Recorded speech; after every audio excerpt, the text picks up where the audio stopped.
Iran versus America Israel, America Israel versus Iran, ये थी जंग। सीज़ फायर हो चुका है। अब सवाल ये है और बहस ये है कि कौन जीता कौन हारा। कुछ कहते हैं कोई जीता, कोई कहता कोई जीता। लेकिन मैं इसको एक फ़िक्रे में बयान करता हूँ, उसके बाद फिर इस पर बात करते हैं डिटेल में।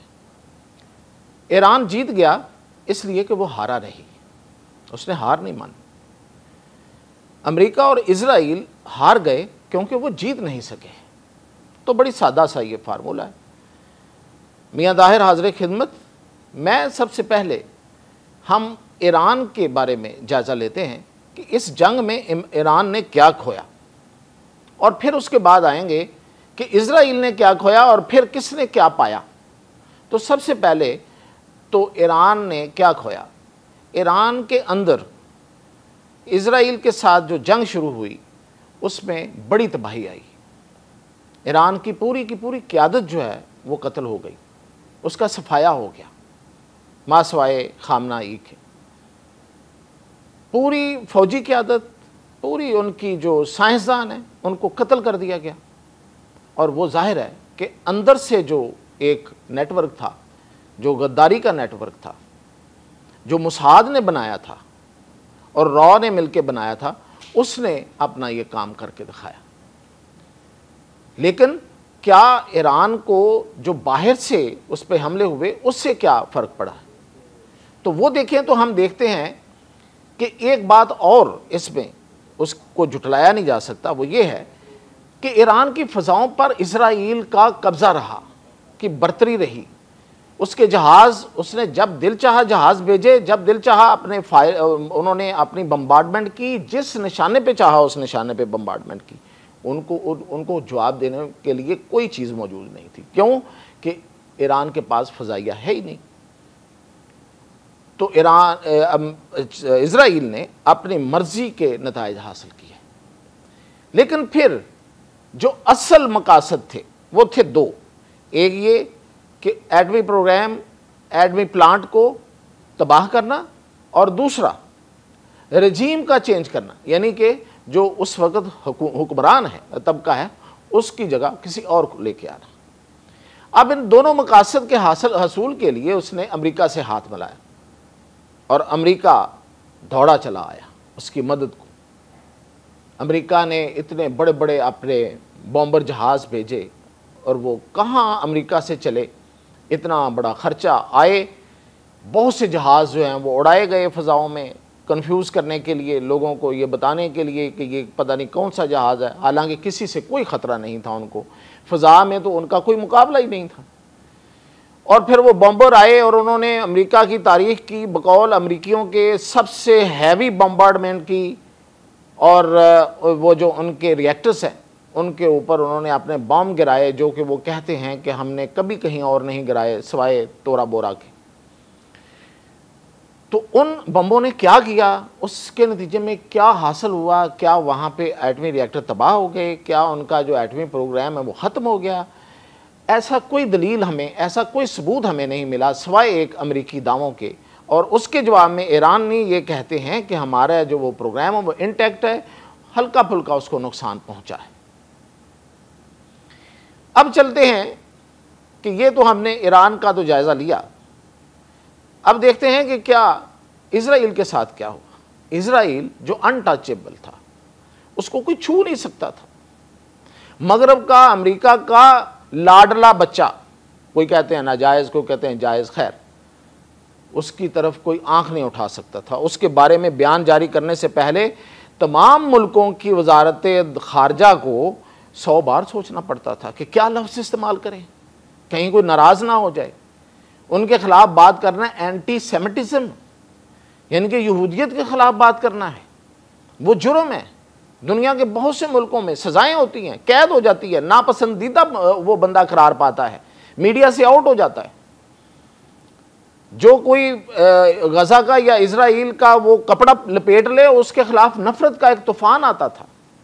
उस इजराइल को पर ईरान ने ऐसे हमले किए हैं कि शायद इजराइल ने भी कभी सोचा नहीं होगा। और कौन कौन सी चीज़ें उनकी, कौन कौन से उनके इंस्टॉलेशन तबाह हुए, इजराइल के कौन कौन सी अहम जगह जो हैं वो निशाना बनी हैं, वो मैं आपको बताता हूँ। सबसे पहले तो मोसाद हेडक्वार्टर, जो पूरी दुनिया में जिसने एक गंद फैलाया हुआ है और वो अंदरूनी खाना जो कार्रवाइयाँ करते हैं, जो भारत के साथ मिलकर पाकिस्तान पर हमले के लिए भी आ गए थे, उसका हेडक्वार्टर, उसका 8200 यूनिट, ये वो वाला यूनिट है जो सबसे लीथल यूनिट है और इसने इस्माइल हानिया समेत बहुत से कत्ल किए, उसको तबाह कर दिया।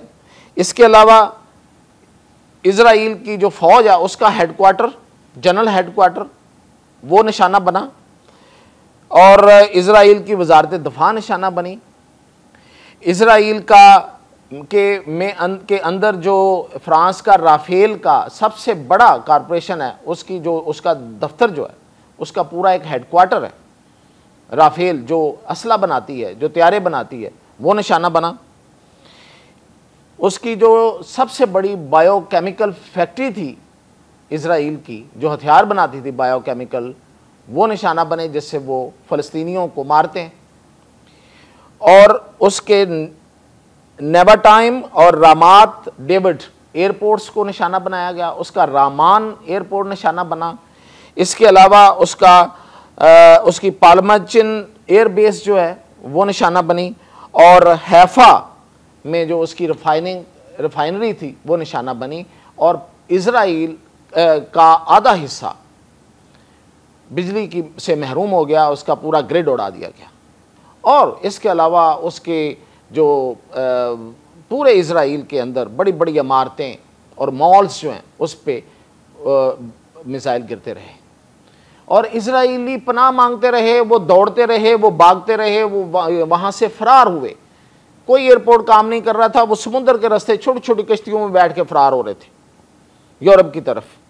और एक उनके लिए तो एक डूम्स डे था, एक क़यामत का दिन था, क़यामत के दिन थे ये। उन्होंने तो कभी सोचा भी नहीं था कि उनके साथ ये होगा। उस इजराइल की ये जो उसका जो गरूर और तकब्बर, जिस तरीके से उन्होंने फ़लस्तीनियों को मारा है और जिस तरीके से उन्होंने कत्ल किया है, उनका जो गरूर था वो ज़मीन बोस ईरान ने किया।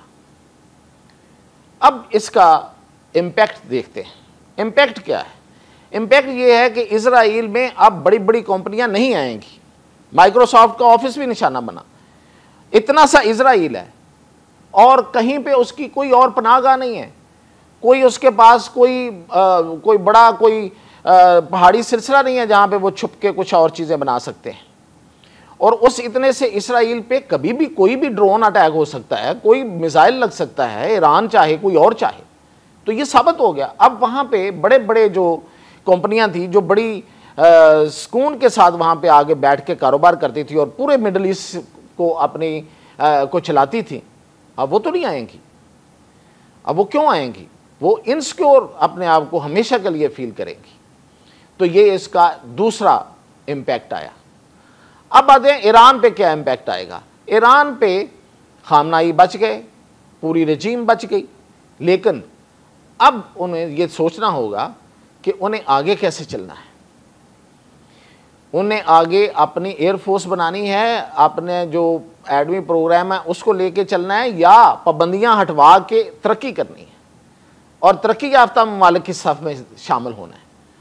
जुर्रत और बहादुरी की दास्तान उन्होंने लिख दी, लेकिन सिर्फ और सिर्फ जुर्रत और बहादुरी की दास्तान जो है वो ईरान के लिए काफ़ी नहीं है। ईरान को बहुत आगे बढ़ना है। ईरान ने बहुत अहम कामयाबी हासिल की है और बगैर किसी सपोर्ट के हासिल की है। पूरी दुनिया ने को ये बात मनवा ली कि उसने बगैर किसी मुल्क की फ़ौजी मदद के, पाकिस्तान ने अगर मदद की तो फ़ौजी मदद नहीं की, बगैर किसी मुल्क की फ़ौजी मदद के उसने अकेले ने दुनिया के उस गुंडे को ज़ख्म चाटने पे मजबूर किया है कि जो पूरी दुनिया के सामने खड़ा था और जब दिल चाहता था जो मर्ज़ी करता था और दुनिया उसका कुछ बिगाड़ नहीं पा रही थी। तो ये है अब तक की कहानी। अब इसमें आगे कैसे चलते हैं मामलात, ज़ाहिर है छोटी मोटी वो फायर इधर उधर से वो चलता रहेगा, हल्की फुल्की वायलेशन भी होगी, लेकिन इजराइल जो है वो फुल फ्लैज अब वॉर की तरफ इसलिए नहीं आएगा कि इस जंग को ख़त्म करने के लिए इजराइल ने बाकायदा ख्वाहिश का इजहार किया था। ये भी एक नोटेबल चीज़ है। और अमेरिका भी इससे जान छुड़ाने के लिए तैयार बैठा हुआ था। आपने देखा जैसे ही हमला हुआ, जो भी था वो तयशुदा था, जो भी था, फौरी तौर पे अमेरिका का रिएक्शन आ गया कि हम इस जंग को ख़त्म कर रहे हैं। तो ये थी कहानी अब तक की। मज़ीद अपडेट के साथ इंशाल्लाह हाज़िर।